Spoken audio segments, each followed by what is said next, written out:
Bugün sizinle Gürani Doğan'ın Işık Sevdası kitabına biraz daha yakından bakacağız.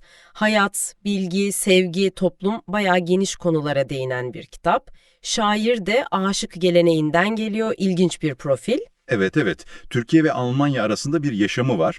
Bizim de niyetimiz hani kitaba adını veren o ışık metaforu var ya, işte onun izini sürmek biraz. Şair bu ışıkla ne anlatmak istiyor? Bilgiyi mi, sevgiyi mi yoksa başka bir şey mi? Bunu anlamaya çalışalım diyorum. Güzel fikir. Zaten başlık Işık Sevdası hemen dikkat çekiyor. Şair de kitabın hemen başında giriş kısmında bu ışık meselesini açıyor aslında. Yani hem varoluşla bağlıyor, işte Kur'an'daki Nur suresi diyor, büyük patlama diyor, hem de bildiğimiz anlamda aydınlanma, bilgi, sıcaklık, sevgi bunlarla ilişkilendiriyor. Hı hı. Şöyle diyor hatta, ışık aydınlıktır, ışık aydınlatıcıdır, ışık bilgidir, ışık sıcaklıktır, ışık sevgidir. Bayağı temel bir sevda bu anlaşılan. Kesinlikle ve bu soyut gibi duran kavram şiirlerde çok somutlaşıyor. Mesela Işığı Sevdası şiiri var, Işık Sevdası'nda var. Orada Zerdüşt, Galile, Mansur, Sokrat, Hacı Bektaş Veli gibi isimler geçiyor. Bunlar hep tarihte bedel ödemiş isimler. Evet, doğru. Hepsi bir mücadelenin içinde olmuş. Aynen. Bilgi için, hakikat için karanlığa karşı durmuşlar. Zaten şair de karanlıklar ile vuruşmak diyor. Yani bu ışık sevdası pasif bir şey değil, aktif bir mücadele aslında. Anladım. Yani sadece felsefi değil, toplumsal bir tarafı da var bu ışığın. Peki bu eleştirel bakış başka şiirlerde de kendini gösteriyor mu? Olmaz mı? Çok net hem de. Doğan şiiri sadece kendi iç dünyasını anlatmak için kullanmıyor. Mesela bizde şiiri var. Orada dünyanın dertlerine karşı hepimizin sorumlu olduğunu söylüyor. Hani bize de dokunuyor. Ya da Kaptırmışız Kolu şiiri. Orada daha güncel bir eleştiri var. Baskıya, çıkarcılığa eyvallah demeyi eleştiriyor. Benim en çok dikkatimi çekenlerden biri de Desin şiiri oldu. Orada sadece insanlar değil, bütün varlıklar için sevgi desin, akıl desin, aşk desin diyor.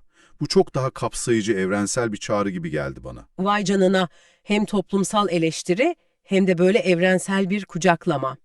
Peki şairin kendi sesi, o aşık geleneğiyle olan bağı nasıl duyuluyor şiirlerde? O da çok belirgin. Alevi Bektaşi kültürünün felsefesinin izleri var. Şu ömür yolunda şiirinde mesela hatalardan ders çıkarmaktan bahsediyor. Zamanım geçmişte yaşlanma teması var.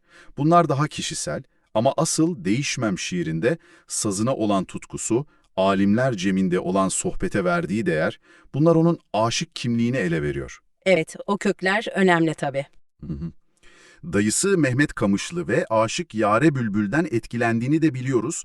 Fakat ilginç olan şu, bir yandan bu geleneğe çok bağlı, diğer yandan insanlık mı gibi şiirlerde aklı, insanlığı çok modern bir yerden, hatta biraz şüpheci bir yerden sorguluyor. Bu ilginçmiş gerçekten. Gelenekle modernliği bir arada tutabiliyor yani. Aynen öyle. Peki şu dikkatimi çekti. Bir anda baktım şiirindeki gibi her şeye sevgiyle anlayışla bakalım diyor sanki. Öte yandan yasak ya da görüyor mu ki gibi şiirlerde adaletsizliğe bayağı sert çıkıyor. Bu bir çelişki mi sizce?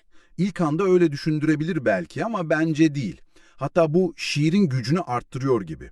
Şöyle düşünelim, belki de gerçek sevgi, o gerçek ışık sadece iyiye güzele değil, yanlışa, adaletsizliğe de bakmayı, onu görmeyi ve ses çıkarmayı gerektirir. Yani ışık sadece aydınlatmıyor, karanlığı da görünür kılıyor diyorsunuz. Aynen öyle. O yüzden hem o kucaklayıcı sevgi hem de o keskin eleştiri bir arada durabiliyor, hatta birbirini tamamlıyor bence. Çok mantıklı. O zaman toparlarsak, Gürani Doğan ışık sevdasında bize aslında bir yol haritası sunuyor gibi. Işık metaforuyla bilgiyi, aklı, sevgiyi, insan olmayı öne çıkarıyor, cehalete, haksızlığa karşı duruyor. Ama bunu yaparken de aşık geleneğinin o sıcaklığını, bilgeliğini günümüzün diliyle, eleştirel bakışıyla birleştiriyor. Çok güzel özetlediniz. Köklerinden beslenen ama bugüne konuşan bir eser. Belki de bu sohbetten sonra sizler için de akılda kalacak soru şu olabilir. Hani şair sorgulamalı diyor ya, acaba doğanın işaret ettiği o cehalet, o kayıtsızlık, o adaletsizlik ya karanlığıyla biz kendi hayatımızda nasıl mücadele edebiliriz? Kendi ışığımızı nasıl yakabiliriz? Veya şeyi de düşünebiliriz belki. Evet. Şairin o Türkiye ve Almanya arasında ara yerdeyim dediği bir durum var ya, belki biz de kendi kültürel mirasımızla modern hayat arasındaki o gerilimi, o dengeyi nasıl kurduğumuzu bir daha düşünebiliriz.